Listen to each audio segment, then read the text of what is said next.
तू इससे पूछ पूछ कर तुझे बनाया हो।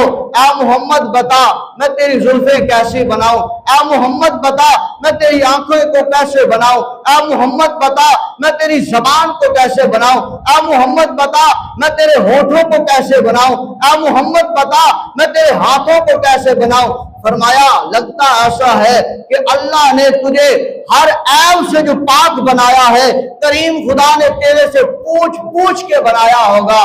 तो गोया के खुदाए महबूब ने भी फरमाया होगा, ऐ मेरे सहाबा, हाँ हाँ ऐसे ही है।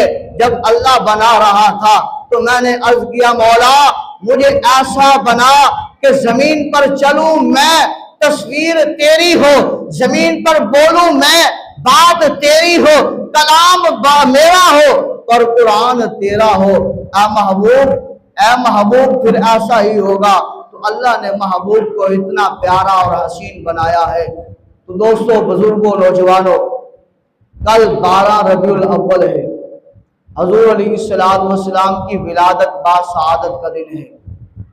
हर किसी को भूल जाए, हर रिश्ता भूल जाए कि कोई क्या कहेगा। हजूर की मोहब्बत, हजूर की मवद्दत, हजूर से इश्क वो पहले नंबर पर होना चाहिए। सारे हजूर से मोहब्बत करें, बल्कि यहां तक कि कल अहद करें।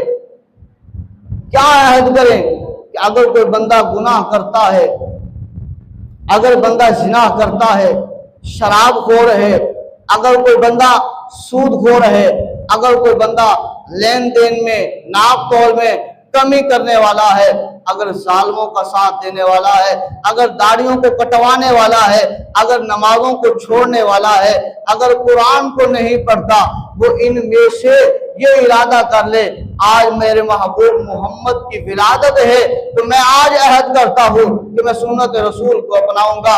मैं आज अहद करता हूँ कि मैं झूठ को छोड़ दूंगा। मैं आज अहद करता हूँ कि मैं सूद को छोड़ देता हूँ। मैं आज अहद करता हूँ मैं इस जिना को, इस गुनाह को मैं छोड़ देता हूँ। आज मैं अहद करता हूँ कि मैं हजूर की आंखों को ठंडक पहुंचाऊंगा, मैं नमाज पंजगाना अदा करूंगा। मैं आज ये अहद करता हूँ कि मैं वालिदैन का फरमा बरदार बन जाऊंगा। महबूब की याद में जिएंगे तो इंशाल्लाह जिंदगी संवर जाएगी, फिर परेशानियां, मुसीबतें, तकलीफें दूर हो जाएंगी। तो शायर मशरिक ने भी यही तो कहा है कि मोहम्मद से वफा तूने तो हम तेरे हैं, कि मोहम्मद से वफा तूने तो हम तेरे हैं, ये जहां चीज है क्या लोहो कलम तेरे हैं। अल्लाह हमें अमल की तौफीक अता फरमाए।